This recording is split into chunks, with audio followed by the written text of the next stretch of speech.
the Creative Center now as the web design adjunct instructor. So I don't know, I guess that's a little bit more credit, street cred, if you will, to why I'm here and why I'm doing this. Not to mention I've been a web developer for quite some time, specifically with WordPress.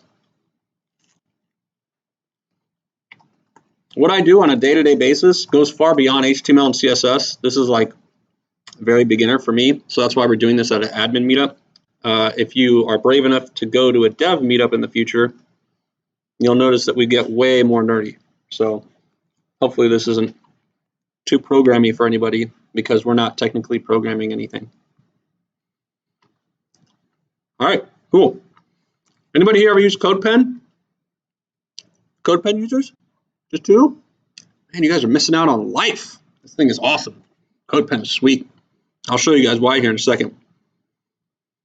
All right, so I'm just going to open up this one actually. Basically what this is it's like an online little mini coding environment, if you will. So it allows you to just put different types of code in these three windows. Oh, who's in the back? Charlie, can you help me out? Can you dim the lights a little bit? Like take it down to 25% or something? There we go, that's much better. All right.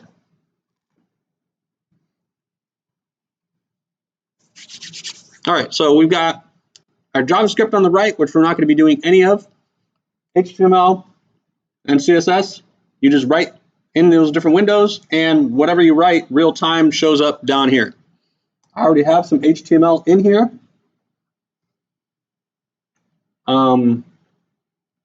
If you want, I could delete it all and start from scratch, but I feel like that would be counterproductive. Allow me to just explain what's already happening here. I think that'll speed us up a bit. Well, let's actually just push this down. We'll write some brand new HTML up above this. Let's do that. So, HTML, you've got all things that you write in HTML are elements. Every element can have attributes. Every element has a starting and closing tag, okay? Well, not every element, but most elements, for the most part, have a start and end tag. Every element has a start tag, but some don't have end tags, and you just kind of have to learn what those are piece by piece, one at a time. We're not going to go over which ones do and don't. But basically what we're doing here is we're creating elements that are baked into the HTML standard, which all browsers adhere to. Well, all browsers except Internet Explorer adhere to. Yeah. So what you see down below are just divs. This is like a basic box. When we write div, and if you look through any website's code, you're going to see a lot of divs. This basically just means make me a box, okay? So we got a start tag and an end tag, and then the end tags always are open, close, bracket, or less than, greater than symbol, whatever, slash, and then the name of the HTML element. So our element name in this case is div, okay? And then so we just tell it close the div here, okay? Start the div, close the div. This goes for most things, okay? So the div is just one thing. A div is basically just an empty box. It says, hey, I just want to create some boundaries on the page. Here's a section if you want to call it that. However, there's also a section tag too. So this is valid HTML as of HTML5. Didn't used to be. What else can we do this for? Paragraph tag, right? We want to create a paragraph. We tell it open, close paragraph. There's our paragraph element. Different elements have different attributes that we can add to them. Let's see here. I'm going to make an image element. However, image elements don't have a closing tag. So there's an example of one that doesn't have a closing tag. When you have an element that doesn't have a closing tag, you just put the slash at the very end. The only time you're going to do this is when it's an element that is self-contained. There's nothing that you're going to put inside of that thing. An image is just an image. You don't put anything inside the image except for the image, right? So there's only open and closing tags for stuff that can have other stuff nested inside of it. All right. So an example of an attribute, every image tag takes a source attribute, and this is where we tell it where the image file is so that it can display the image file here. Okay. So for this example, I'm just going to go find our logo. And we'll talk about this inspect tool here soon. I'm basically just going to rip off what's going on here already. Copy link address. There we go. And then I'm just going to put that link address right in here. And then now we have our logo here, right? Anywhere on the interwebs you can do this. However, with that said, it is best practice to make sure the images that you're loading onto your page are hosted on your server, unless you're using like a CDN or something like that, which we won't worry about that. Most times, and especially in the case of WordPress, when you like use the media manager and stuff, it's uploading it to your server that WordPress is on, and so it's coming from the same server. In this case, it's not coming from the same server, but it doesn't care. Okay, so this tells it where to find our PNG, which is just an image, and it says, hey, just put the image there. So that's our source attribute. In the case of images, we can also add attributes like width and height, and these are all legit attributes. And again, different elements have different attributes. As you're learning HTML, you're just going to have to go and Google which attribute or which elements have which attributes. It's that simple. So in this case, if I wanted to make it smaller, I could say width 50 pixels. And then now our image is 50 pixels. And if I wanted to do something weird, like make it all stretched out and stuff, I could say, well, I want the height to be 150 pixels. And then that'll make it look all goofy, which normally you don't want to do. So if you just want to make sure it always keeps its aspect ratio, then you just give it the width and that's it. So if we wanted to make it really big, we could say like, make it 550 pixels. And now it's super big, but obviously that's not a good idea because then you get like, it starts to look all rasterized. You definitely don't want to grow images larger than what they were originally created. Otherwise it starts to look all fuzzy and stuff like that. Unless it's a high resolution, but this one's not.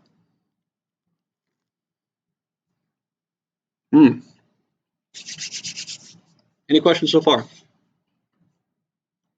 Oh, let's look at another element real quick. Another element that closes itself is an input, and these are pretty common. Now, every element's attributes have a default setting. So if you don't provide an attribute, it'll set something by default. In this case, it's defaulting to, for the type attribute, it's defaulting to text, which is why we see a little text input box here. Everybody see that? All right. Okay. So if I wanted to change it to a different type of input, and there are many types, however, this one is text, so that's why it didn't change. Well, it did change, but it changed to the same thing it was. So for instance, if we wanted to do like a submit, that usually turns into a button. Ah, thank you. Was it automatically? Never mind. I know what it was doing. There we go. Now we have a submit button. I'm not going to click that because I don't know what it's going to do by default. I might reload the page. What are some other inputs? Anybody know one? The input type. Number? Yeah, I think that's one. What number does is it just adds this up and down arrow functionality here. I rarely see this used because most people don't want you to be able to do that.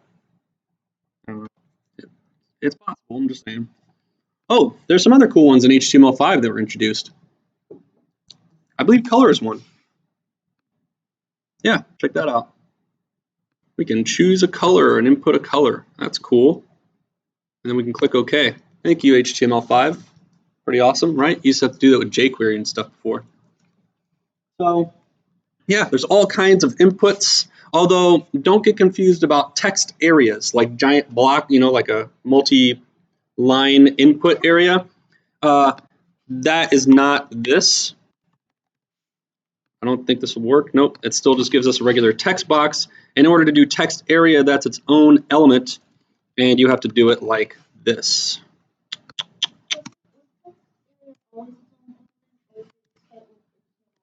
I believe it's always been this way. I could be wrong.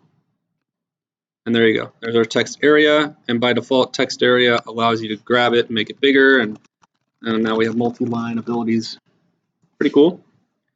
Okay. Why does it have an open and close tag? I don't know. What are you going to put inside a text area?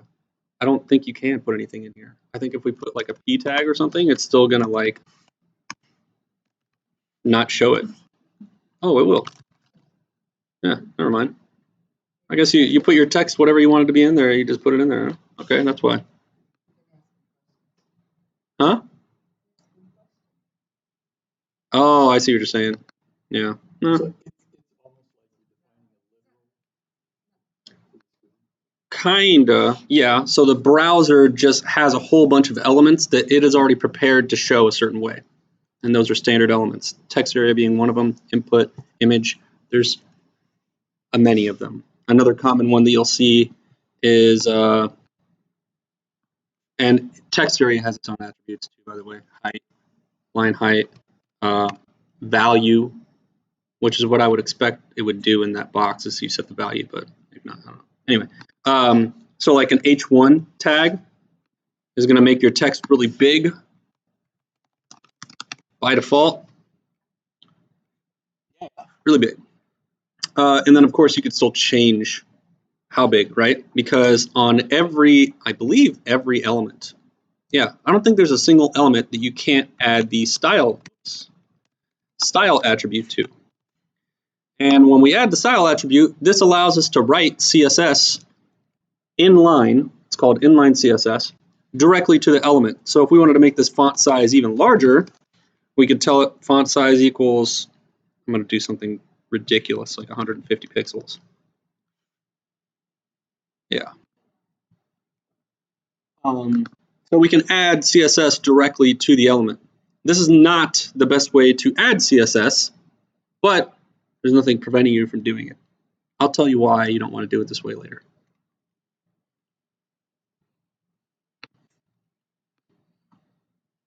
Actually, I think that's the only attribute for an H1 tag. I don't know what H1, what else H1 would have.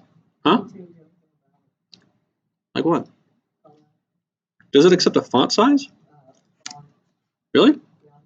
There's got a color?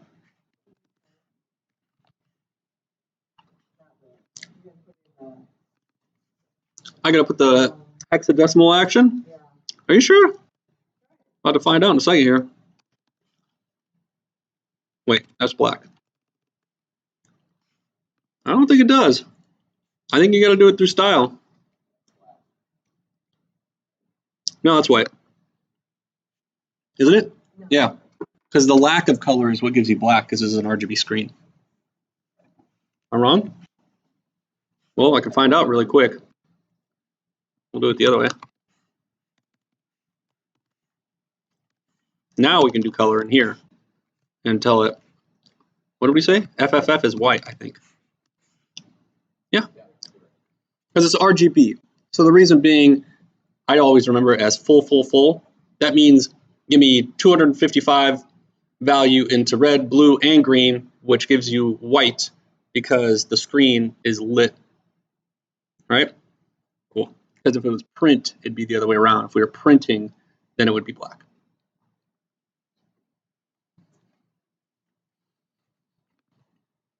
See, guys, I know what I'm talking about. All right. Any other elements people are interested in learning? I'm not going to go through all the elements. I just wanted to show, here's how you make an element. Here's how you add an attribute. And we can put elements inside of elements. So in the case that you're seeing down here,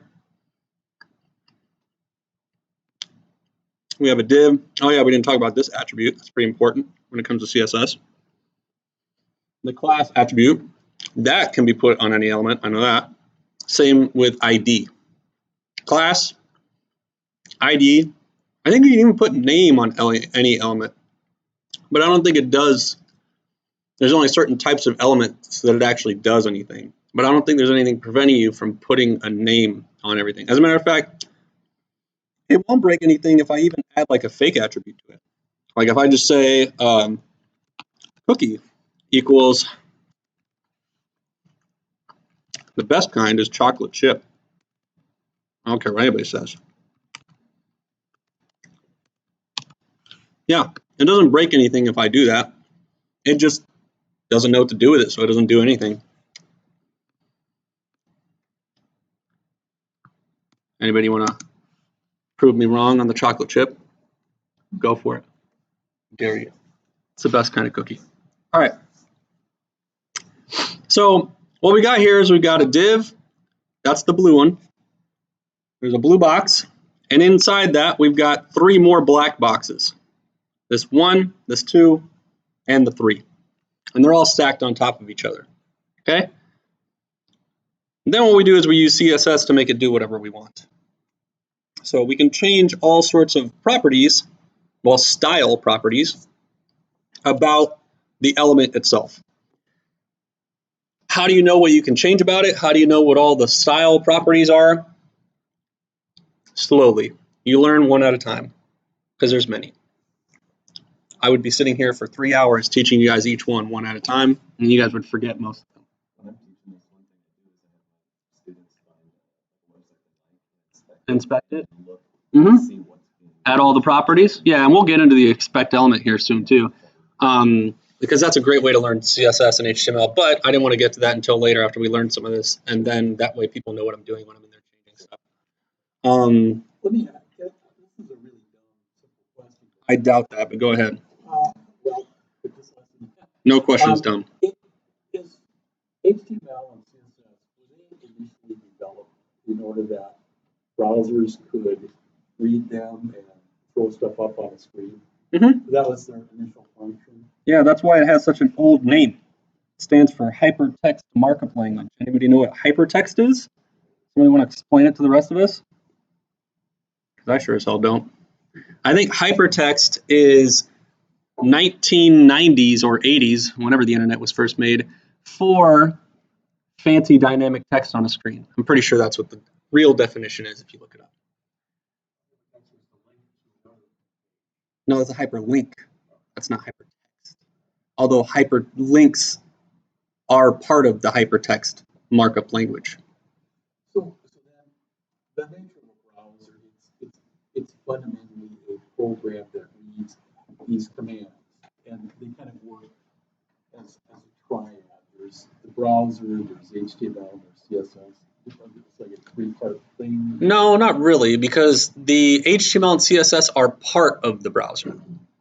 So it's not like they're all associated with each other. It's the HTML and CSS are children of the browser itself, and the browser itself is the parent. What is the browser? Is it just a program? Yep, it's a client-side application. That's exactly what it is. Sorry,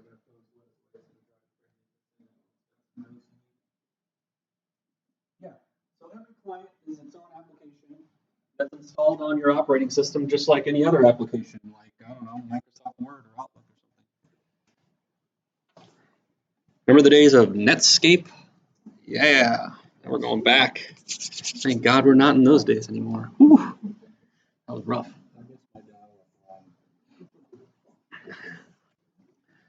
Yeah, so this is an application, and this application is designed to communicate with the internet, and the way everybody has decided to universally tell the application what to draw on the screen is using HTML and CSS.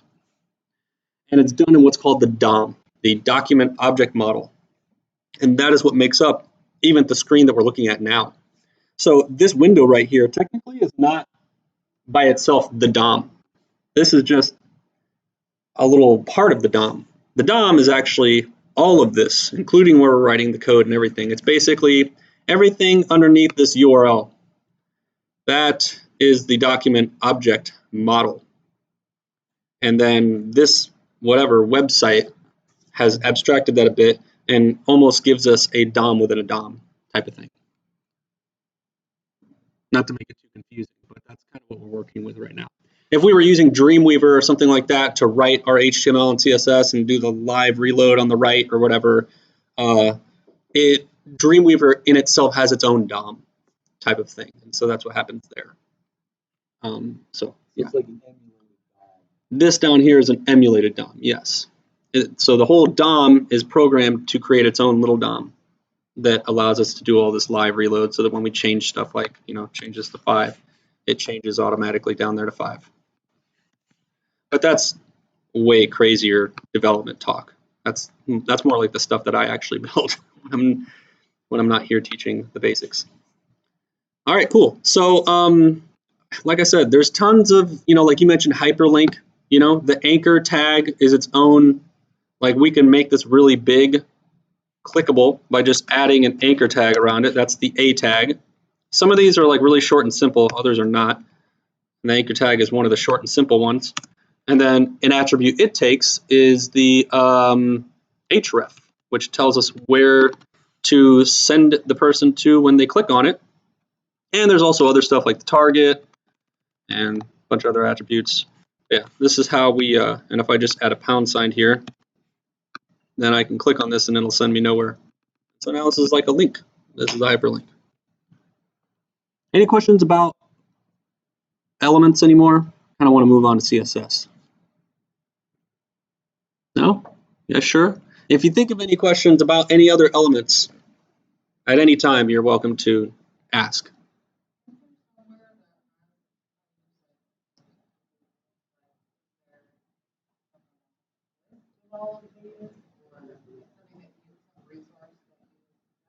W3C schools or whatever. That's usually the good go-to. That's what, W3.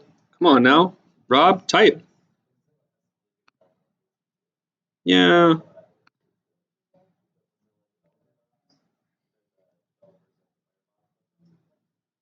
The nice thing about W3 schools is it's actually managed and maintained by the actual World Wide Web Consortium, is what it's called, which is why it's called W3 schools. So everything you find in here is legit part of WWW like standards. So yeah, if you go into Learn HTML and for elements or something, I'm sure they do have a giant list of them in here. Maybe not so much.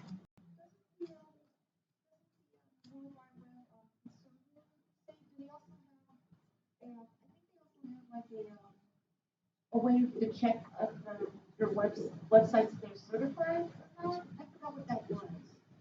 Or if there's like any errors or it was something. I don't know. I don't think that has anything to do with the World Wide Web Consortium. I think you got to go through other services to check on stuff like that. Yeah, like Google has a bunch of tools that you can use to check. Yeah, I don't, as far as I know, if they do have a way or something that they provide, I don't know about it. It's probably not widely used. Most time when you want to check your website for errors and validity and stuff like that. Yeah, so I usually do that through the Chrome developer tools or Chrome developer console. What's the other one? I mean, Google Analytics will tell you some stuff too. But yeah, Google, at least from what I've seen in the industry by professionals, Google is mostly what's used to do that kind of stuff. Yeah, there are other ways to do it, I suppose. I'm sure if we Google, hey, give me a giant list of all the HTML elements, we'll find something. I thought there would be something on here, but I will say that the W3 Schools website is the most agreeable source of information on this basic stuff that we're talking about now. I don't know. I bet you there's a pin for it on Pinterest. I'll bet you if we go to Pinterest and look it up, Pinterest, all HTML elements, there's probably like a cheat sheet on there or something like that.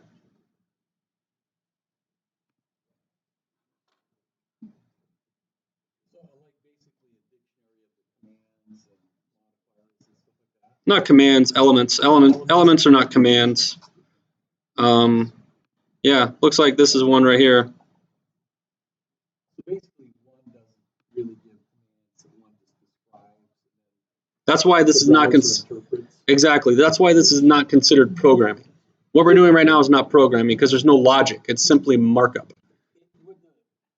The browser is doing all of the programming stuff. We're just telling the browser what we want it to do. Is it considered just an interpreter, the browser? Yes. Yeah, here's one. Here's a cheat sheet. I don't know.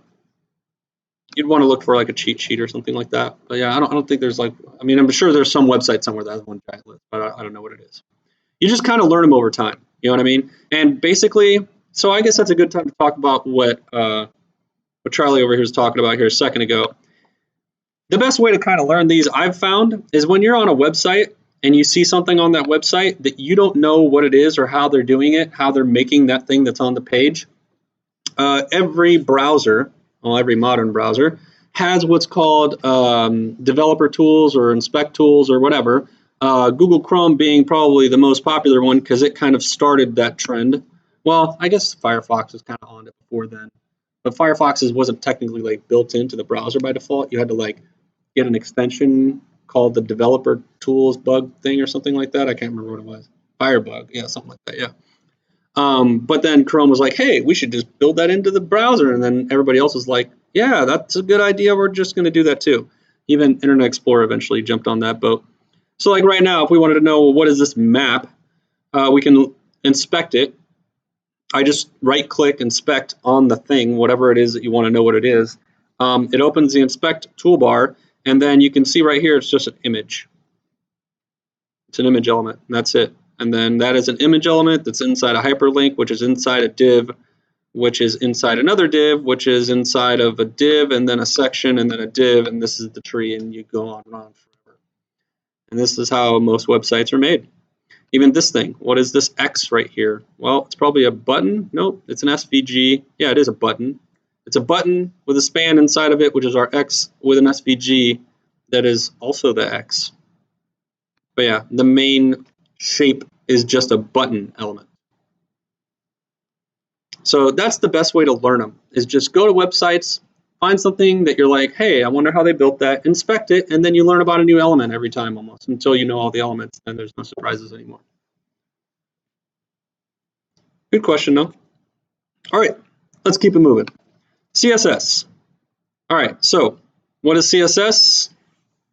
CSS stands for Cascading Style Sheet. And I guess we could break that down. Cascading refers to how it performs its order of operations and the hierarchy of how it determines importance and specificity once we get into that.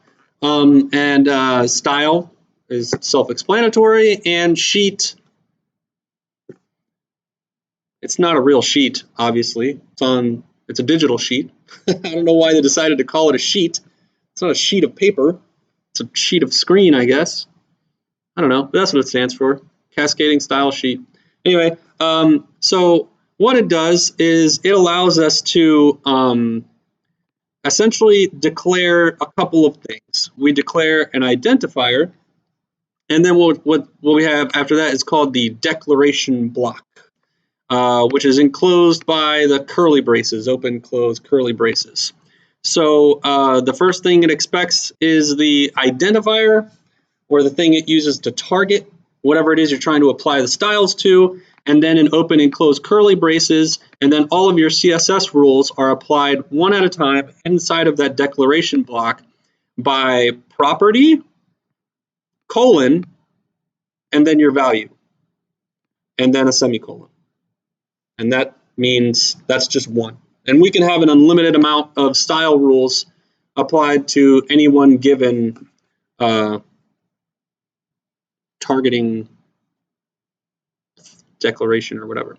Yeah, when we target something, we can have as many rules as we want applied to that. And we'll get into some more advanced targeting here in a minute. But right now what I've done is I've said, okay, I've got this div with the class of container. And then over here, I've said, okay, I want you to grab anything with the class of container, and I'll tell you what the dot means in a second. And I want you to apply these rules to that container. I want you to give it a background color of #2196F3, which is this blue. And then I want you to add padding, we'll talk about what that is here in a bit, of 10 pixels, which is what gives us this kind of like outline effect around the black boxes. Okay? Now, there's a bunch of different ways that we could target elements. Figure out how what order I want to do this in. Okay, so what we're going to do is we're going to start by changing this first div to a section, which is going to mess up our rules entirely, because then it's not going to be, oh, actually, no, well, not yet. But I'm going to change it to an ID of container instead of section. And you can see our blue, well, basically the rules that I applied to this dot container are gone. And so you're probably wondering why, and the reason why is because the dot notation specifies class. Actually, I should probably jump into the slideshow because I have slides that talk about all of this. So let's do that before I forget. Yeah, so this talks about kind of what we've already talked about, cascading style sheet, blah, blah, blah, blah, blah. List of rules that the browser must follow. So it's not programming, it's just markup. So this rule here says make all headers on the screen bold, big, and red, and ignore the capitalization there. That's Google Slides being weird. I didn't feel like going back and changing it. So yeah. This just talks about what it is not. It's not a programming language technically because there's no logic. So yeah, it doesn't fit in that category. It's not a program. CSS is a standard set by your web browser. We kind of already talked about this by answering some questions. Oh,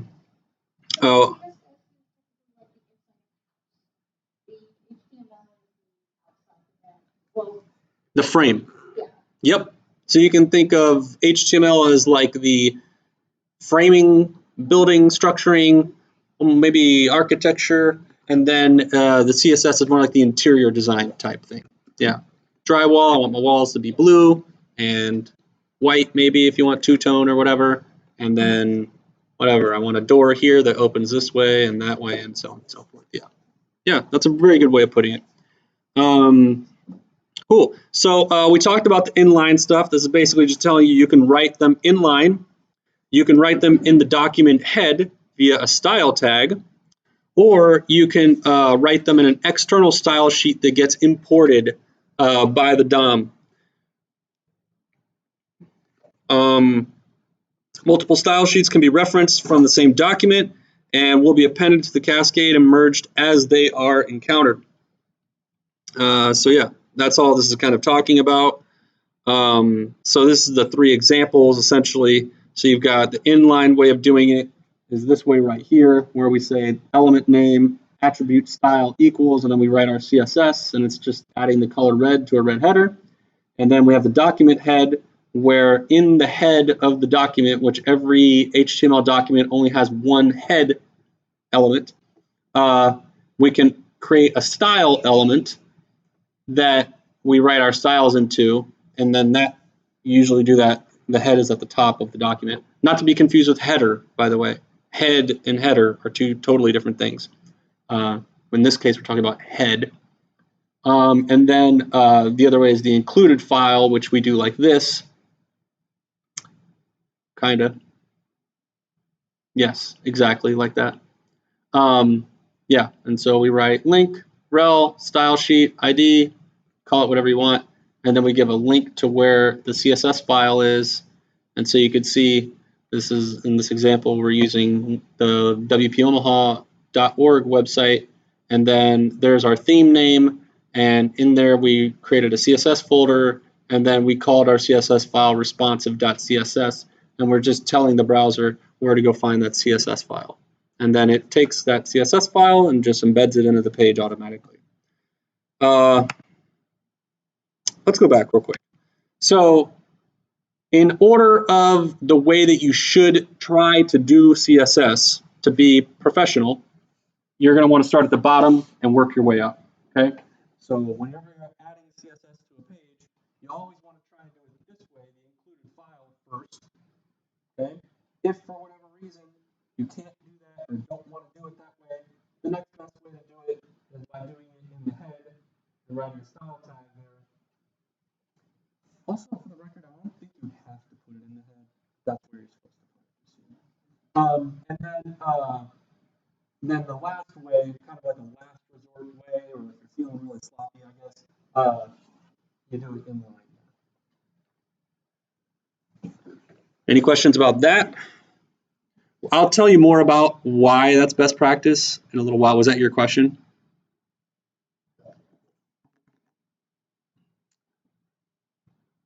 Give me a second. Just don't forget about that question because I think my next slides will kind of go over that.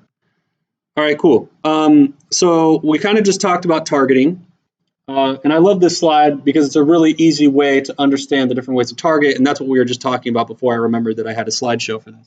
So we can target things by element name by just putting the element name by itself in the CSS before the open and close curly braces. Okay? Just the element name, that's it. When it sees this with no period or pound sign or any of this other magic before it, it basically thinks I'm looking for an element that's called whatever that text is. In this case, it's P, which is a paragraph tag or paragraph element. Okay? So if we put in there cookie, it's going to look for an element called cookie, which isn't a real element, so that CSS isn't going to be applied to anything. Okay? I don't know why I'm obsessed with cookies today. I just got off a diet. I just lost like 17.5 pounds recently. You know, new year type thing. And so the first thing I did after that diet was done was cookies, and I still have them on the brain a little bit. All right, so when we look things up by class, you know, so this is what the element, what's in the element. So we have class equals the class name. So if we want to target this thing by that, we say dot class name. So the dot equals class every time, no exception. Okay? And then ID, when we put this attribute in the element, we say a P tag with the ID equals to some ID. Then all we got to do is say pound sign some ID.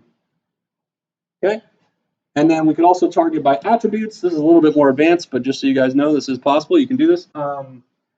You can just give it the open close staples. What are those called again? Brackets? Yeah, brackets. And then tell it look for the attribute name equal to name. And just so you know, there's nothing preventing you from saying the attribute ID or attribute class equal to whatever.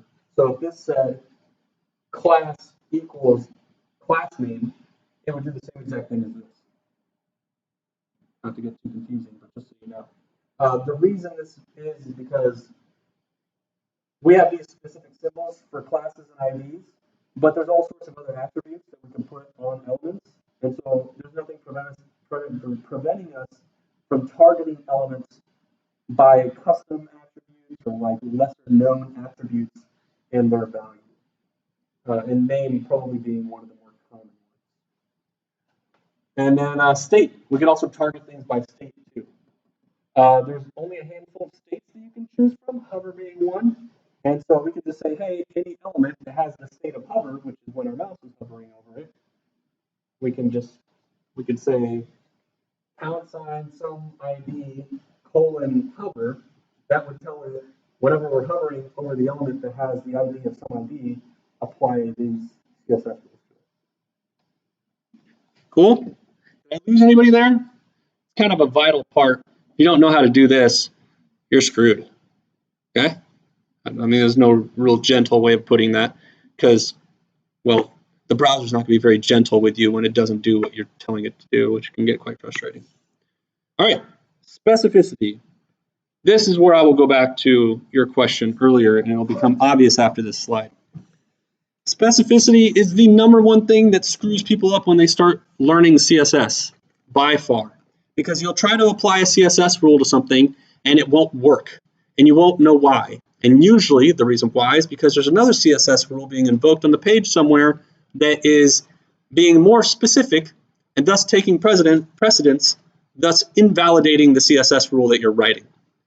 So for people that are new to CSS and kind of unsure what they're doing already, this trips a lot of people up because then they're like, well, am I not writing the CSS right or what? Because it's not changing the color. I'll demonstrate that for you in a second. So anyway, just an H1 is a very broad rule. Okay, we're saying any H1 element on the whole page, I want the color to be red. Okay, a more specific way is I'm telling it any H1 element that has an element inside of it of some ID that has another element inside of it with some class, I want it to be the color blue. That's super confusing, I know. If I did, whoops.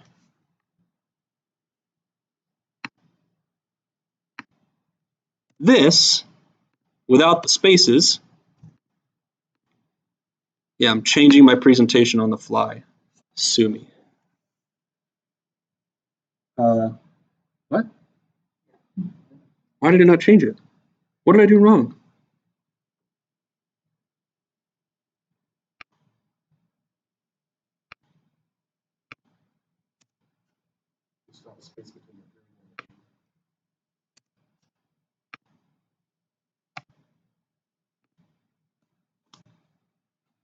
It's there, right? I did it.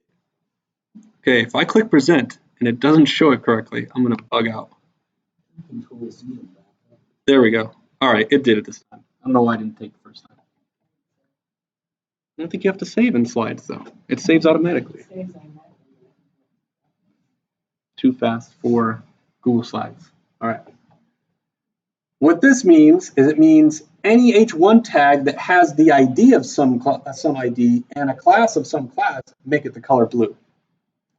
So let's just demonstrate. Let's take a break from the slides and let's actually show this in real time here. Okay, so what I'm going to do is we're going to bring our container back. So does everybody know why the container no longer has a blue outline now? It should be pretty obvious. I changed the class container to an ID of container, right? So now there's nothing on here with the class of container, so it's not applying these rules to anything. So if we simply take this period and change it to a pound sign, which is what you use for IDs, all of a sudden our blue, well, what seems to be a blue outline comes back, but it's not a blue outline. It's a solid blue box behind a bunch of black boxes. Okay. So if I do this, that is more specific than how I had it before. So to demonstrate that, I will say pound sign container. Whoops. Oh my gosh. Learn to type, Rob. I'm a programmer and I don't know how to type today. I'm going to give it the background color of red. Thank you. Is it? Wait, huh? Oh yes, thank you, thank you, thank you, thank you. Yeah, but it still didn't change. Why? Is it still misspelled? Why did it change? Nope, because I could go up here and make this blue and it works. Why isn't it changing to red? Or a better question is, how does it know whether it's supposed to be blue or red? Nope. I'm totally messing with you guys. And I'm taking advantage of the fact that you don't know the stuff that I'm teaching today. So I'm sorry, I know it's sick and sadistic, but it's also kind of fun at the same time. So the reason is because this rule up here is more specific, because we're not just telling it any element on the whole page with the ID of container. We're telling it, I want a section element with the ID of container. That's why. So if I took this out and just called it, well, I don't know what'll happen if I just make it section. I don't know which one will win. Yeah. So if I just make it section, now it turns to red because the ID of container is more specific than any section element. So watch what happens when I take this out. We get blue, but now it's red. Okay, but if I go up here and tell it, well, I want any section that's a container. Am I still spelling it wrong? Now it's blue. So that means that's more specific than this down here, which means that if I had a padding of 50 pixels down here, it's not going to do anything. Because the padding of 10 pixels wins in terms of specificity. It's more specific. Does that make sense to everybody? So if we wanted to get even more specific, we could give this thing a class of, I don't know, like base or something, right? And then we could go down here and say, I want this to be dot base. Boom. Now it's background red with 50 pixel padding. How does it know which one's going to win in a situation like this where you're kind of doing the same thing? I think the attributes take precedence over the name of the element because the name, just calling it by the name of the element is more broad. Okay. Now, this isn't the only way that we can establish specificity because watch what happens when I do this.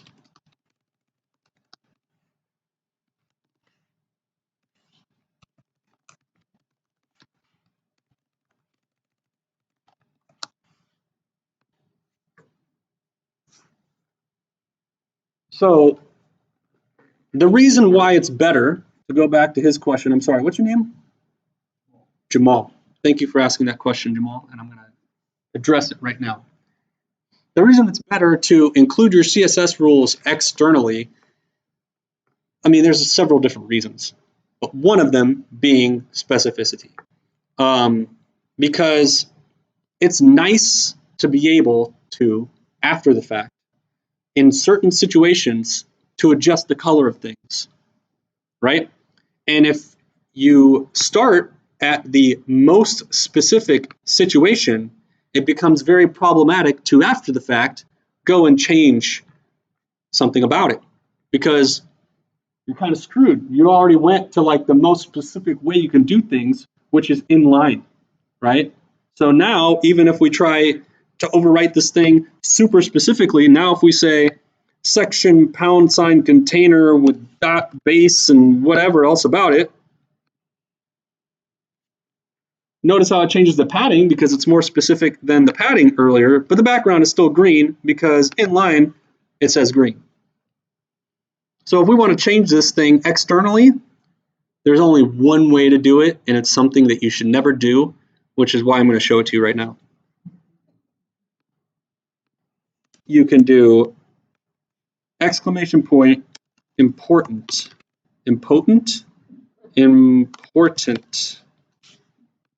That will make it trump everything else. And for obvious reasons, that's also not a good idea because the more like fine down, the more Trumpy you get with your CSS rules, it makes it difficult for you to later go and overwrite these things. You know what I'm saying?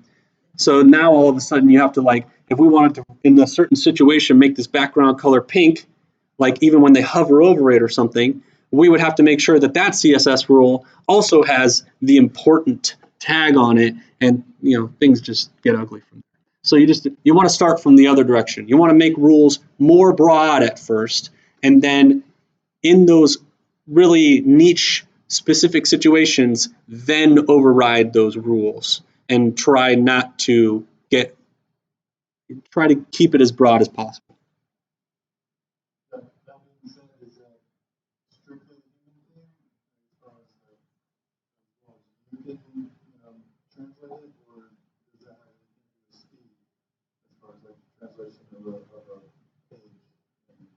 Oh, like how does it affect performance? Not sure that it does.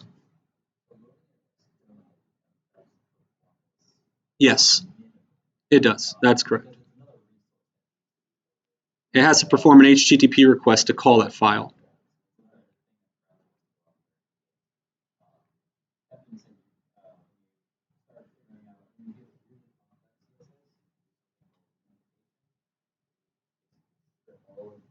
Spaces,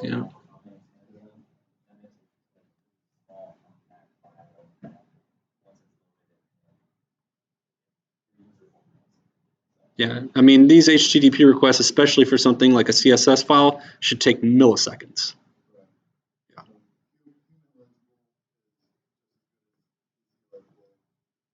Right. Like he was talking about, minification makes it less human legible, but more performant. But in terms of specificity, like how specific you're being, there's no performance that's going to be affected whatsoever at all. Yeah. Unless you're judging the specificity by like whether or not it's inline. So by being inline, it is kind of more performant and more specific at the same time because it's not external. Good question though, because performance is important. All right, cool. So there's lots of CSS rules out there. So I'm sorry, ma'am in the Creighton sweater. This is when you ask your question, where do I get a list of all the CSS properties out there? I don't know. Ask Google. If I had a Google Home, I could do that. Hey, Google, what are all of the CSS properties? Oh, it's making me biometric myself. What are all of the CSS properties?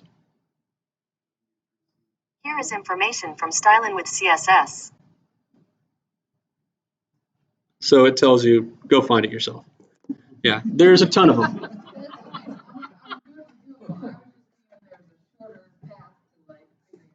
Like I said, Pinterest is loaded with cheat sheets that like graphic designers have made, and you could print those out, put them on your cubicle wall if you want or whatever. I wouldn't bother with that.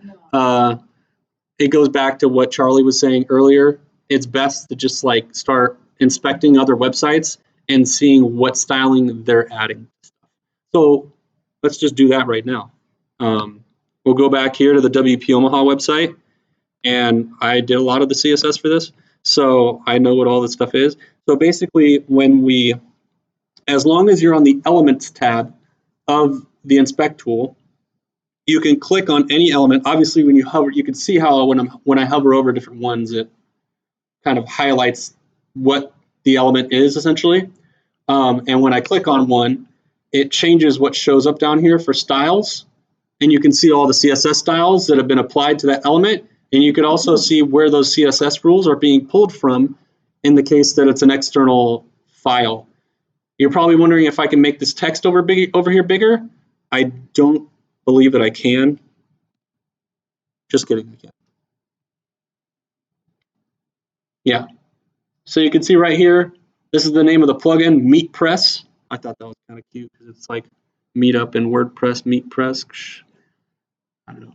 Anyway, so that's the name of the plugin. So you can see the CSS file is located in the plugin directory, and I've got one too many slashes in there. Nobody pay attention to that. That didn't happen. And then, yeah, and then I'm adding some padding to this red box where the title of that is, and I'm giving it a background that's red. Also, a cool thing you can do in the Inspect tool is you can click on this box and you can change the color. And then after you get it to the color that you want, you can copy whatever the Inspect tools has in there, and you can put it into your CSS file. A little handy tip there. With any of these boxes, it doesn't matter if it's background or color or whatever.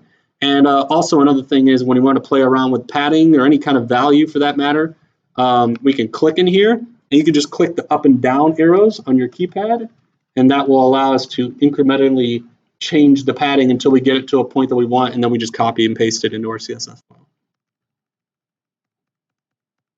Yeah, so as you just noticed, we can go to any website on the entire internet and real time mess with the way that the website looks. Now, for the beginners out there that don't quite understand how the internet works yet, when we change these values, it only changes them in our browser in this instance of the load. So if we refresh this page, it goes and pulls the CSS from that file again and blows away whatever we just changed. So if I change this to like, I don't know, a blue or something, right?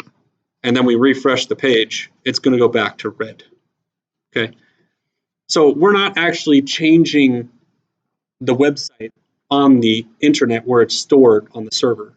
we're just changing how it appears in our browser. If that makes any sense. And so this is a great way to learn CSS little by little. You know, padding is the area from the outside of your element to all of the stuff inside of it, and margin is the area from the outside of your element to the stuff outside of it. That's the difference between padding and margin, for those that didn't know. I just wanted to point that out because everybody, like when people first start doing CSS, they don't know which one to use. If you're working in WordPress and you're working in a theme and you're trying to figure something out, can you do this on your own site? Great question. We're going to get to that too. There's a lot to go over. Yes, that's a fantastic question. I'm totally going to show off that nifty feature of WordPress that just got added in 4.8? 7? 8? It's 4.8. I think it's 4.8. Yeah, in 4.8 they added this really cool thing that I'll show off here soon. Yeah. Great question. What, were you going to leave me? Yeah, you were. You were like, that's it. I got everything I know. I need to know. I'm going to bail and go charge somebody to do their website. Totally just kidding. Cool. So here we are back here in this thing again. And so here's some CSS rules added to these blocks. And I'm going to quickly, and not expect you to remember how to do this, but I'm just going to quickly show you how I would take these vertically stacked boxes and line them up horizontally as columns. Ready? Set, go.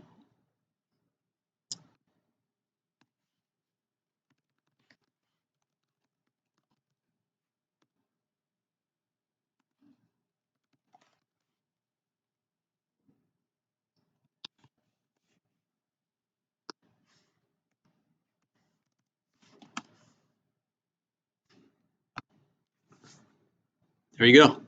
Pretty cool, huh? It's not like the most modern way to do it, just so you know. This is like the old school right way to do it. But now it's the new school wrong way to do it, just so you know. But it does work. And what you definitely wouldn't want to do, and if I ever catch you doing it, I'm going to air you out. Oh, whoops, sorry. That's not correct at all. You don't want to do it like that, which is the worst way that you can do it because floats are not designed to create columns. Floats are designed for situations that are more like a magazine article where you have like a picture and you want your text to wrap around the picture, you want stuff to wrap around it. It's not just text. I mean, if you want stuff to wrap around other stuff or whatever, then that's what float is for. So that's why float is still a thing. We don't have CSS rules that are like useless anymore. We just have CSS rules that were designed for one thing, used for something else once upon a time, and now should not be used for that anymore because we've created new CSS properties that are the right way to do it. Cool, cool. Any questions on any of that? Again, we could spend a whole semester just talking about CSS. So this is just kind of overview, shine the light, answer some questions, okay? Let's get to your question. Man, what's your name? Kate, I'm not going to remember that, but I would know it right now, and that's what's important. Just like I won't remember their names either, except for Jamal. I already forgot. The girl next to you. God, I'm terrible. Such a terrible person. Okay, anyway, let's dive into WordPress. As you can see, I'm already logged in here. Kind of cool. Works out nicely. So we're just going to go into the dashboard here. Hopefully everybody here knows what this thing is, right? Otherwise, you're probably in the wrong room. And we're just going to go into appearance and customize.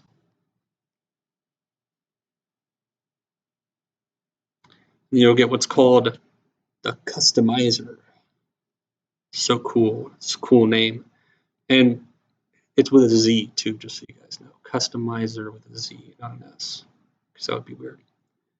All right, now you'll see this guy down here, additional CSS. Everybody see that? You guys catch that? Did I go too fast? In the customizer, at the very bottom, there's an additional CSS thing, okay? As we write into this additional CSS little mini notepad here, it's going to real time change the stuff over here. Pretty cool, huh? So that's why this is a WordPress admin meetup. We're doing cool stuff in the admin. Yeah. All right.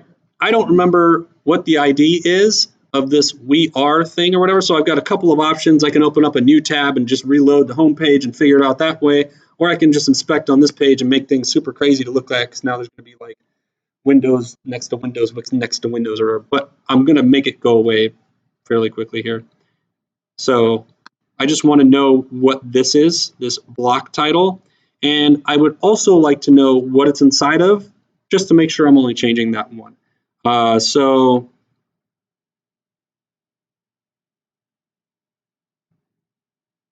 I think I'm going to do content main block title.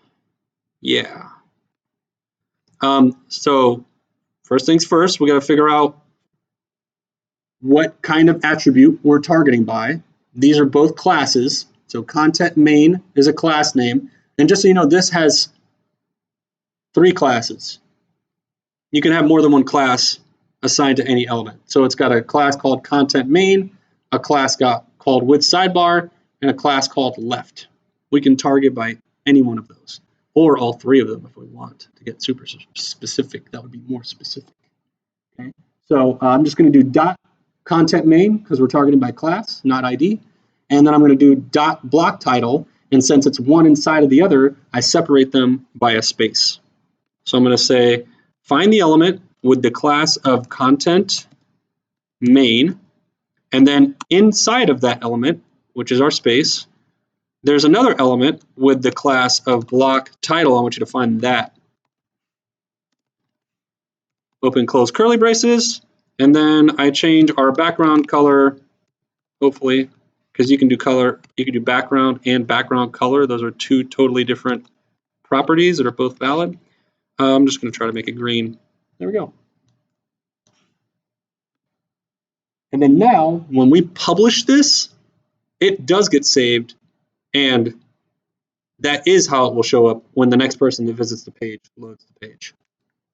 Because what WordPress does is it takes all of this, it saves all of this as one giant string, however much you have in here, into the database, and then it calls the database for this stuff and builds its own style declaration block into the DOM somewhere towards the head, if not in the head.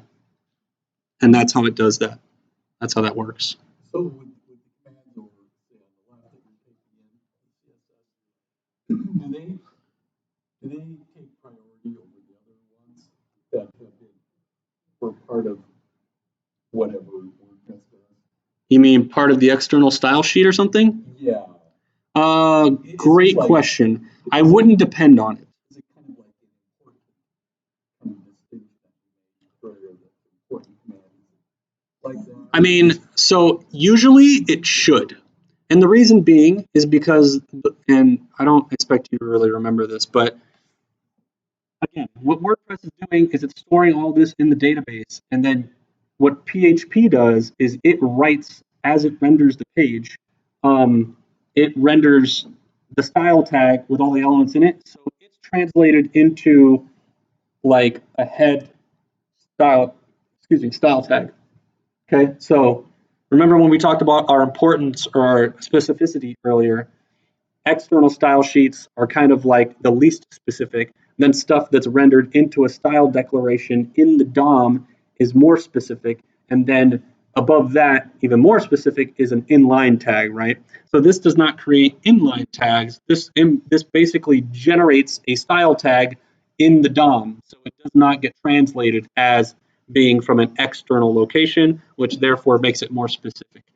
However, with that said, I like to have a little bit of reassurance that I know what I'm writing is actually going to work. And so I would make it more specific anyway, like write it more specifically by targeting what elements it's inside of, which is why I did I looked for what element it's inside of, which is content main, and then I targeted the element itself. And if we wanted to be even more specific, we could say, dot content main, and then inside of that, there's a dot strict block, and then inside of that, there's a dot block title. That would be even more specific, because then we're saying look for this thing, and then look for this other thing, and then there's look for this other thing inside of it. So basically, the more spaces that you've got here, the more specific you're getting, because you're telling it target this thing inside of that thing, inside of that thing, inside of that thing, inside of that thing, inside of that.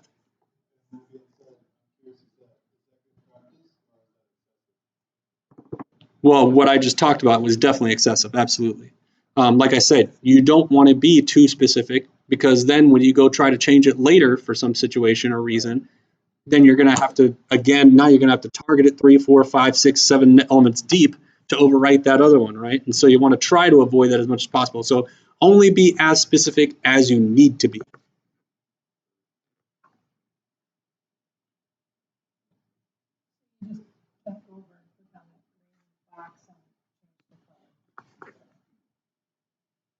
This is not Wix or Squarespace or something. No, you can't. Don't ever try them. Forget I said anything. I'm just kidding. No, so in Dreamweaver and other like web page builder type things, you can do that kind of stuff.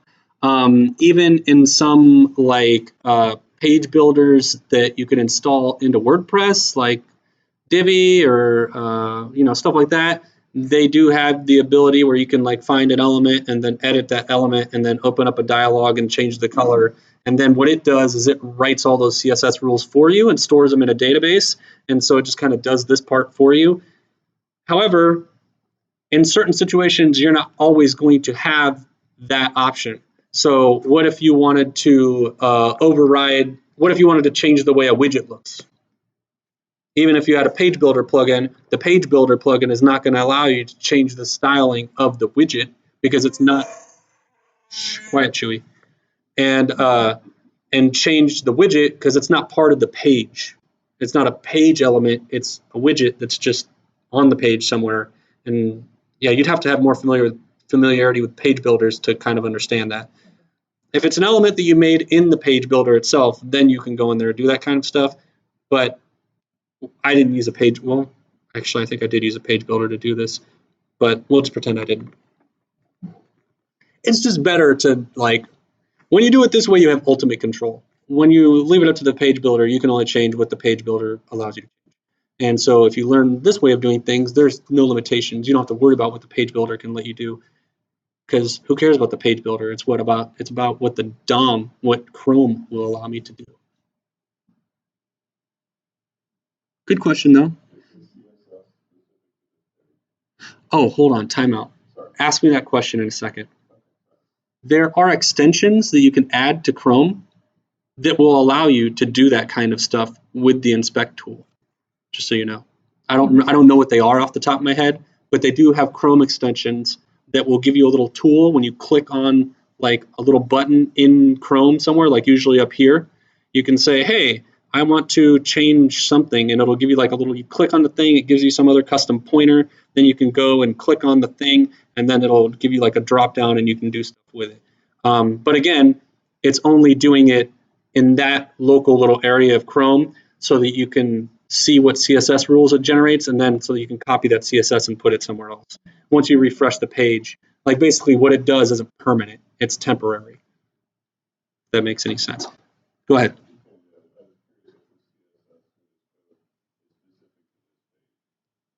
No, this is site-wide CSS. It will load this across every page on the whole site. Block title, green, yes, absolutely. Notice how all of these are green now. Well, both of those, I should say. Whole site.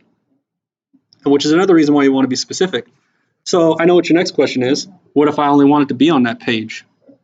Glad you asked that and not me. That is exactly why WordPress, and you guys probably didn't know this, but you do now.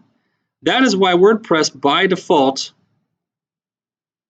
adds a whole bunch of CSS to, I thought, the body. Hold on. I think I want to be here. I think it's doing something weird because it's in the little preview window, not actually on the home page. So let's look in here instead.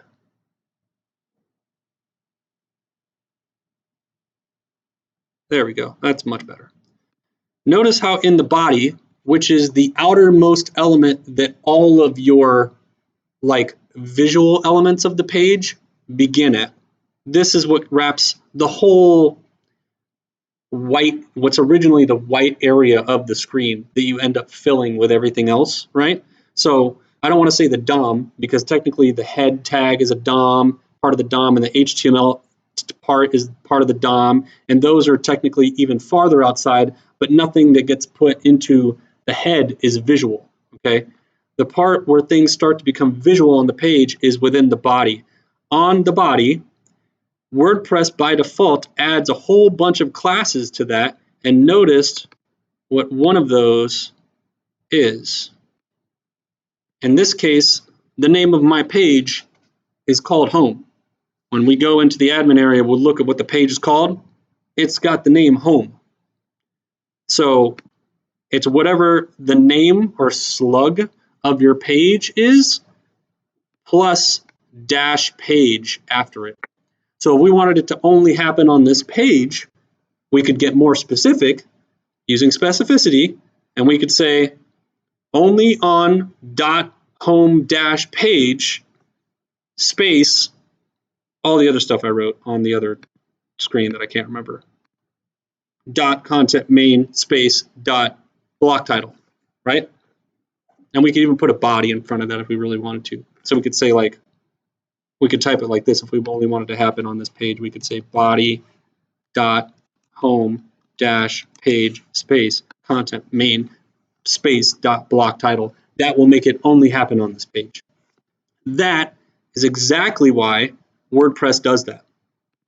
That is exactly why WordPress litters this body element with a ton of different classes by default automatically. It's literally for the convenience of CSS. For that exact purpose, if you only want to do it on one page. The document object model. So that is what, it's everything from below this URL bar, or I guess the main toolbar, if you want to call it that. It's everything below that, all the way down to the bottom of the application, our browser, right? So it does not include the back button and refresh and all that stuff. It doesn't include the tabs. Those are not part of the document object model. Those are part of Chrome, essentially, part of the application. So I believe the inspect window itself technically is part of the DOM in this case, but I'm not super certain about that actually. It's a great question, Rob. I'm glad you asked that. I don't know. I don't know if the inspect element tool is technically part of the DOM. I think maybe it's not. Yeah, the inspect element window that we're in here looking at. Is this part of the DOM? Is it part of the DOM or part of the application?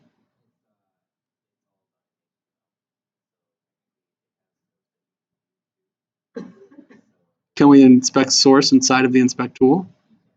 Oh yeah?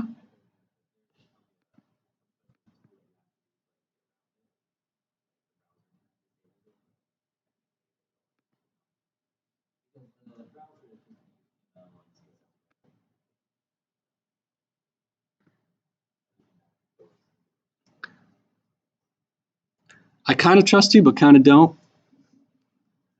I don't know. Maybe you're right. I have no idea.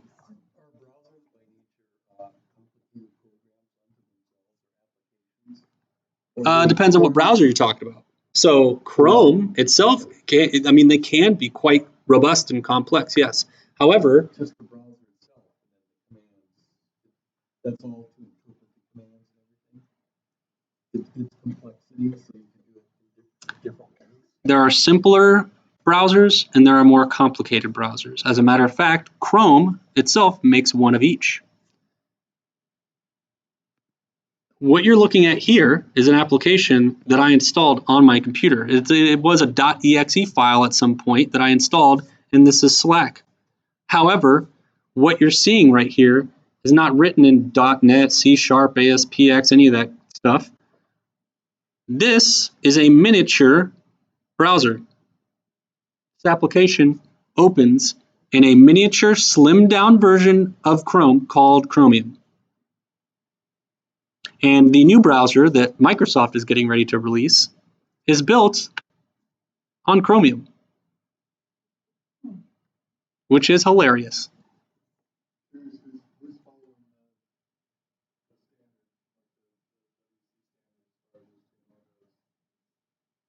Everybody.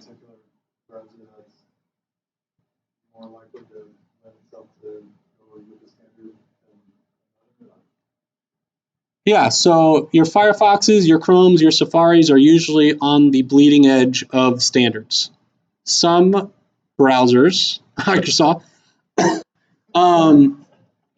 tend to not stay up to date as much. So they're always releasing new features. New CSS comes out. That's why we don't even call it CSS 3 anymore. It's not, you're not really supposed to refer to it as that anymore. It was a thing back when they first started rolling out a bunch of new features in CSS all of a sudden. But the fact of the matter is that they come out with new CSS rules all the time now. And so they don't like make big releases anymore. That's left up to the developer of the browser. And so with new browser versions comes new CSS. You just kind of have to stay up on who's doing what at any given time to stay on the super bleeding edge or whatever. But for the most part, Chrome, Firefox, and Safari tend to be the most progressive in terms of staying on top of the CSS standards. Because you got to realize anytime they make a new CSS rule and they decide, hey, this is going to be a standard, this is now a standard, now all of those browser manufacturers have to go and build that standard into their application and release an update. So for whatever reason, some browser manufacturers don't like to do that very frequently. Yeah, but luckily Chrome is not one of those. Chromium. But is it still going to be Edge though? I don't know if it's going to be the same. Is it? Well, it's not based on Chrome. It is Chrome. Yeah. It will be Chrome without Chrome. Are you sure they're going to keep the same name though? I thought they were going to give it a different name. I thought it wasn't going to be. I thought they were still going to keep Edge, and they were going to create a new product called something else that was better than Edge, built on Chromium.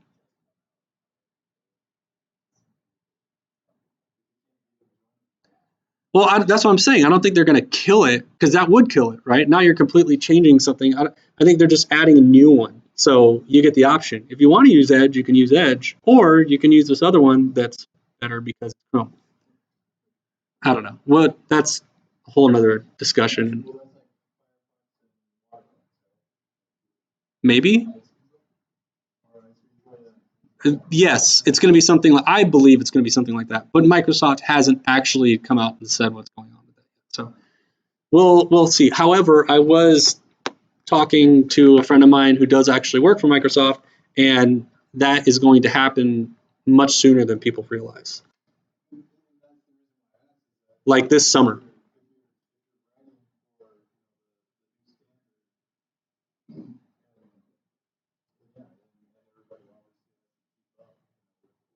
Well, and then some things, if you write CSS, become unreliable for other browsers, and that's a big concern, right? Super big concern. Well, so CSS, and again, that's why you should attend the workshop series to learn CSS more in depth and spend 9 hours talking about it instead of 2. So they're what are called media queries, right? And that we can write in CSS, which is how we do responsive layout, which is how we tell the browser, hey, at this size, do this rule, but at this other size, do a different rule, right? They have a media query, not just for the size of your screen, but also for what type of CSS that browser supports. It's called @supports, and then you could give it the CSS property. So that tells the browser, hey, if you support this CSS property, then write this CSS rule. Plain and simple. And so that's a good practice for when you're writing bleeding edge CSS to do stuff like that. Like, some browsers still don't have CSS grid. And so if you're writing CSS grid, it's a good idea to use the @supports thing somewhere in your CSS to say, hey, if you support grid, then here's the grid rules. Otherwise, I've got other rules in the CSS that kind of do the same thing, but not with grid. Good question, though. So, like most of us use Chrome and the CSS for that, then if somebody's using Explorer, it's not. Well, I wouldn't say at all. Depends on the property. Yeah, exactly. It depends on the property. Some properties have been around for a long time and are widely supported, but things like CSS Grid that we were just talking about in Internet Explorer 9 and below, I think, it won't work on that browser, and it won't apply the property. Well, Is that much of an issue for most of the websites, though? I would think it'd almost be the ones that are kind of like almost screw loose, where they're just doing so much spinning wheels and stuff like that. I mean, you blow a gasket, but wouldn't most websites almost be more text and picture oriented? yeah, but even that needs CSS. Yeah. Because if you got a bunch of pictures on the page, how are you going to lay them out? Okay. Right? Yeah. So you could lay them out with grid, and then it doesn't lay them out properly in Internet Explorer 9. Has that been an issue? Yes, Really? absolutely. I don't get out of the house much. Well, hopefully you're visiting websites where the people that developed it are professionals and they've accounted for that, and so you, as a user, never experience the problem because they've made sure to write their CSS in a way that makes sure you don't experience the problem. And also, hopefully, you're not using Internet Explorer 9. Yeah. No, definitely not. Yeah, these are all great questions. Keep going. I mean, I can continue to go through the slideshow, although I think we're at the end of it, or at least close to it. Let's see where we are with that. So we went over specificity, hierarchy rules, advanced targeting. We kind of mentioned something about this. This is more advanced stuff. This is how you could target things more advanced. You could target by partial. You could target by direct selector, hyphenated selector. Target starts with, I don't know. Yeah, there you go. We were at the end. Again, if you want to learn more advanced stuff, I recommend you enroll in the workshop series. And again, if you don't remember how to do that, you go to wpomaha.org, you pay me some money, and then I teach you. I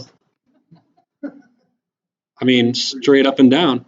Oh, and also, just so you know, I'm not just taking money from all you guys. A portion of the money that we make off of these, there's a whole the number 3 overlying theme with this whole thing. So 33% of the, I think it's 30 actually, somewhere between 30 and 33% of the money I make off of teaching these workshops goes back into our group. But don't tell anybody that, even though that's on YouTube now. But they won't watch this whole video, I guarantee it. Technically, we're a nonprofit, but we need to find ways to generate money to reward those that are active in the group, like organizers and such. And so I take a portion of what I make off of that and I reward the organizers, and we have little events and shindigs where they don't have to pay for dinner or drinks or whatever. And so, to be honest, it's not a terribly large amount of money, but it's better than nothing. So it does go back into the group. Good question. I showed earlier, but I will show again. And of course, you can go online and see it at any time. March 12th, March 19th, March 26th. It's 3 Tuesdays in a row in March. So it'll be Tuesday, Tuesday, Tuesday, 3 in a row, 3 hours each. Hopefully more than 3 people. And we do 3 of these a year. We do a HTML and CSS one in the spring, which is the one we're talking about now. We do a JavaScript one in the summer, and we do a PHP one in the fall. I teach all 3 of those because I know everything. Thanks for coming. I'm the lead organizer of WordCamp this year for the 2nd time in a row, but I've co-organized WordCamp this will be my 4th one. Yes. Yeah, I do way too much, which is why I'm constantly begging people to help co-organize stuff. And also speak. by the way. If anybody ever wants to do a talk, no matter how much you know, well, you got to kind of know a little bit about the subject matter, but you could have just learned about the subject matter a week ago if you want. We welcome anybody to do a talk, and if you do want to do a talk, we have a form on our website that you can submit yourself into. Request to speak. Fill out this form, it sends me an email, and then we probably end up putting you on the schedule, and then you end up doing a talk instead of me, because I do way too many of these every year. I don't mind teaching you all for free, but that's another reason why I started doing the workshop series, because I was teaching too much for free. But I totally don't mind doing these, although I'd love to hear other people talk, and people get tired of hearing my arrogant ass talk. Any other questions about CSS? You're welcome. Nothing? Nothing? No?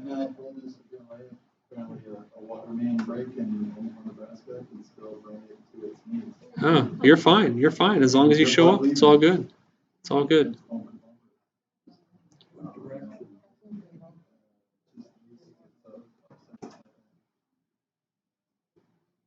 I must have just missed that. Oh, I came from the west.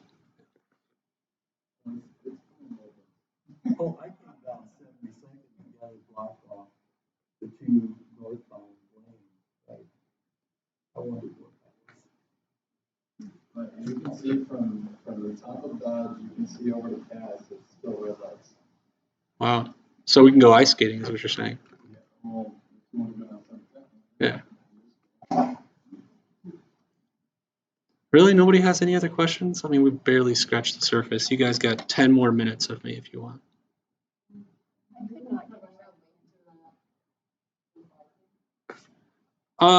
Sure. Yeah, it's only the CSS part of it. But yeah, I don't mind that at all. Shareable link, copy, Meetup, close that. Go down to the comments.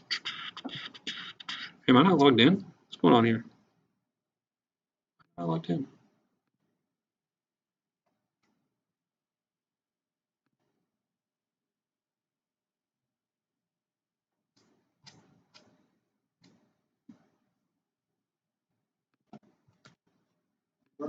Oh God, I clicked the wrong button. I'm curious how much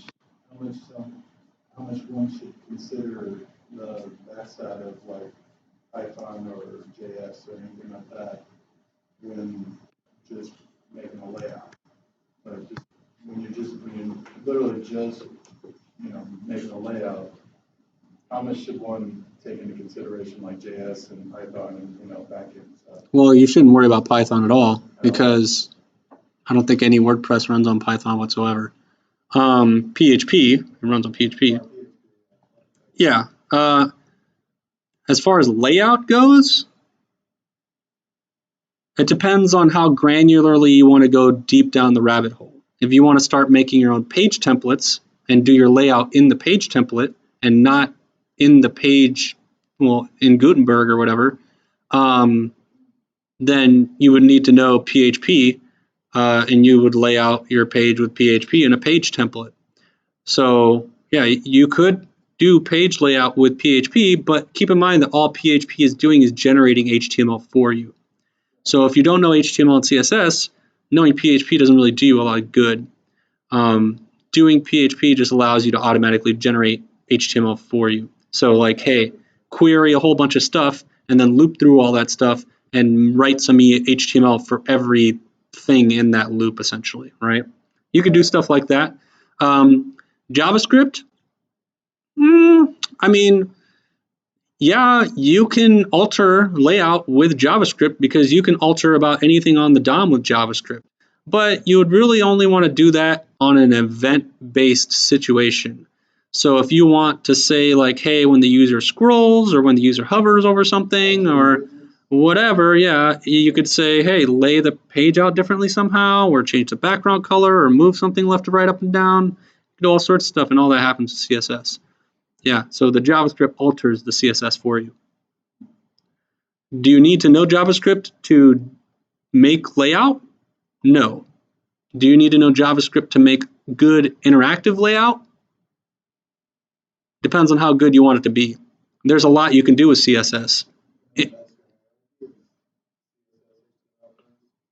Well, if you want to try and use CSS as much as possible for animation and interactivity because it's more performant, but there's only so much CSS can do, and so for all the other stuff you would want to fill in the gaps with JavaScript, because you can make anything happen with JavaScript, because you can change literally any CSS on the page with JavaScript using almost anything. But it is better to use CSS as much as possible, because now with CSS it can do so much more, because we can do animation with CSS, and there's even functions built into CSS now. Like there's a lot you can do with CSS. As a matter of fact, I just saw an article yesterday, and I can't remember where, because I think Google showed it to me on my Google whatever, like here's a whole bunch of articles we think you like type thing, the Google app, if you will.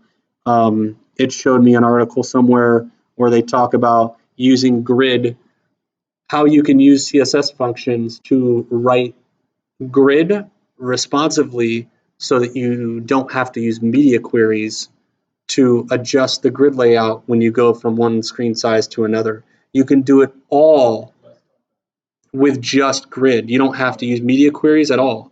So the way most people do it is you write one grid column layout for whatever, big screens, I guess, PC screens, and then you use media queries to like change that column layout to make it 2 columns or single column for mobile or whatever.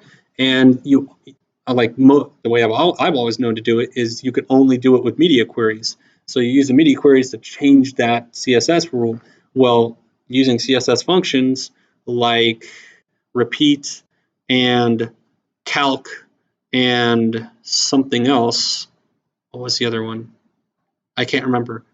There's another CSS rule that's super important in doing that I just can't remember right now because I just read the article like yesterday. Yeah, it will. You can make it figure out. Oh, min max. There's a function, CSS function called min max, and you can use all of that in one giant string to have it figure out what screen size to make it which column setting without using media queries, which I thought was freaking sweet. I wish I could find the article, but it's going to take me too long to find it right now.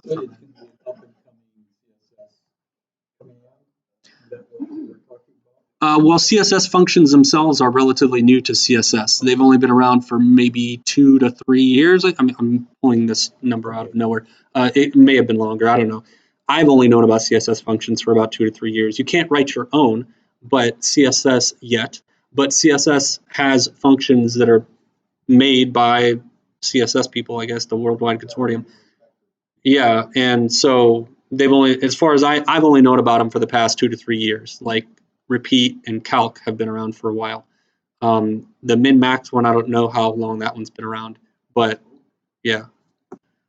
Now we have So functions in CSS. Functionally, is there a way to handle responsive design, but changing screen size, or am I just butchering what you were talking about? That's media queries. That's what I was talking about with media queries. Yes, that's what media queries are designed for, and we talk about that in the course, in the workshop series. We definitely go through media queries, how to write them, where to write them, how to use them to create responsive layouts, and that's literally what media queries were designed for, is responsive layout. All great questions. Keep going. You got another 4 minutes. So the media query stuff, does that stuff tend to be more on autopilot, so you just kind of get the ball rolling, and then you don't have to on every flipping little thing and say, oh, by the way, this is responsive design. This is an example of media queries right here. This right here. And this would be like a global command as opposed to a more local command. So a global meaning applied to everything as opposed to. Yeah, well, what it's going to do is it's going to, so with this, I'll kind of translate what this thing is doing. Well, it's technically not doing anything because it doesn't have a CSS rule inside of it. So when you do media queries, you're writing a CSS, you can write sets of CSS rules in a bigger CSS rule. So what this says is, first at media says, this is a media query, and then only apply this media query when the device size has either a minimum width of 365 pixels or a maximum width of 667 pixels. If that applies, if the screen is that size, then execute all of the following CSS, which there isn't any right now. So I could say like dot inner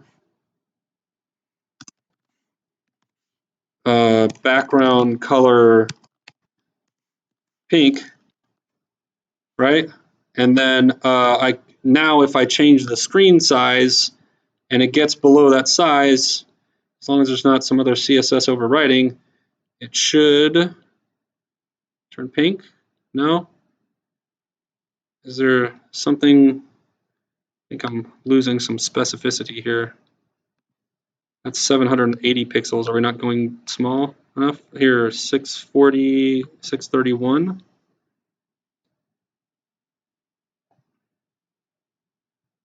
I think we need to be more specific because right here we've got a background of black.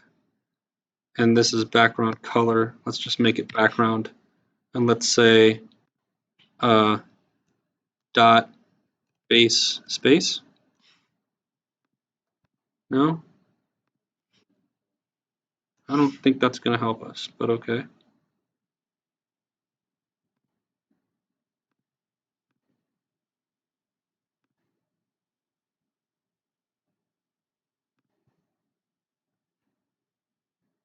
It's not going to play nice, are you?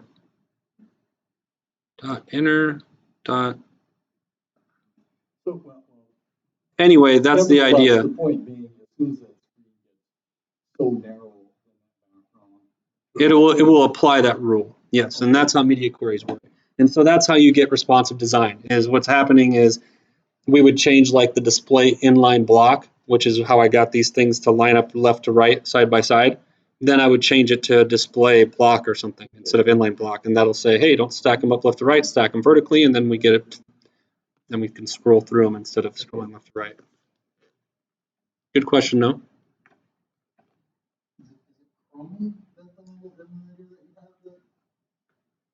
Well, this isn't. What we were talking about was called Chromium, like platinum or chromium. Yeah, IUM is the end of that. But what I was talking about was this.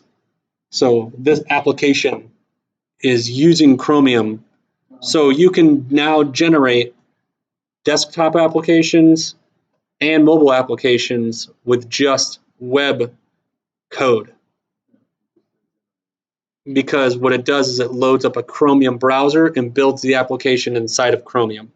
So the programming language that this is written on, Slack, is called Electron. And so Electron is what does that for you. It allows you to write in HTML, CSS, and JavaScript, and it translates that. It basically builds your application and builds you a .exe file that essentially deploys Chromium and then builds your application inside of Chromium, thus giving it the illusion that it's a regular desktop application, but when in fact it's not, it's actually a web application that is deployed as a desktop application.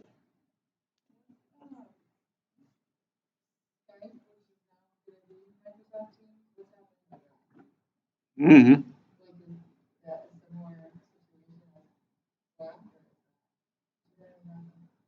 No. I don't. I can tell you for sure.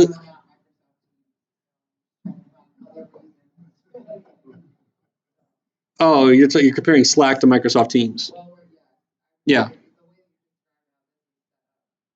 I only know this application is built in Electron because when you look up Electron, this application is probably one of the most used Electron applications. And so when people talk about Electron, they use Slack as an example because it's been one of the bigger proponents of pushing that technology. And what is Slack? Kind of like a meeting organization? Yeah, it's a communication application. So obviously there's a mobile version as well, which is not made with Electron. I believe they're probably using Ionic for that, which is what you use to make web app or mobile applications with web code, essentially HTML, JavaScript, and CSS, and Angular. Yeah, and so Yeah, that's Electron, that's Ionic, and it's all Chromium. Yeah, even on the mobile, it's Chromium. So I'll bet you probably have at least one application on your phone that's built with Ionic that opens up like a regular application and behaves like a regular application, but was written with web code, Ionic. Electron is only for desktop application deployment, but it's still Chromium. Huh? Yeah, yeah, but it's still Chromium. So Ionic builds to Chromium, and so does Electron. It's just that Electron makes .exe files and DMG files and whatever Mac uses or whatever, right?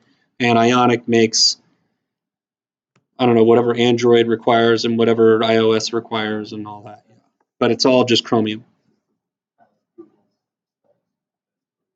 Well, I mean, it's just so that you can create applications like that without having to know Swift or C++ or Java or whatever, right? It empowers us as web developers to develop not just for the web, but also for mobile devices or web applications. Visual Studio Code. Anybody here use VS Code yet? It's a really good IDE. It's free. It's widely used, but that is also built in Electron. Yeah, VS Code is an Electron application. So when you're writing in VS Code, you are actually writing in Chromium.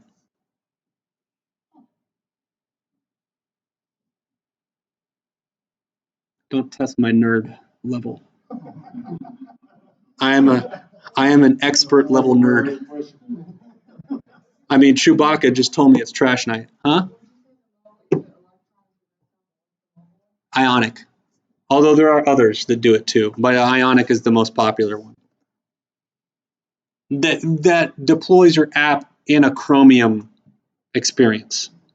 There are other coding environments or coding languages that allow you to build mobile applications with web with web code, right? With HTML, CSS, and JavaScript, but they deploy it. So Ionic is what's called like a hybrid mobile experience. If you use like Flutter or React Native, or there's a bunch of them that actually transpile what you write, mostly JavaScript-based code. It converts it directly to, without Chromium, to native code essentially that you deploy on your device, native Android, Java, or whatever, and Swift or native iOS or whatever. Yeah, those are true native experiences, which is why they call it React Native. They have an Ionic native now too that goes straight. I think Ionic 4 framework, or is it called Ionic Native? I can't remember, but yeah. Sorry, I just happen to know, like I told you guys earlier, I know a lot about web development, not just HTML and CSS. So like I do a lot of Angular and stuff too. Did you have a question? No? Cool. All right. Well, it's 8:36. Unless you guys have more questions, thank you all for coming. I hope to see you at future meetups. Again, if anybody's interested in co-organizing, especially this one, please talk to me. And if you want to join us at Old Chicago, you're more than welcome. Otherwise, I'll see you guys at the next meetup. Thank you so much for coming. Yep, no problem. Yeah, it's because it's still a work in progress.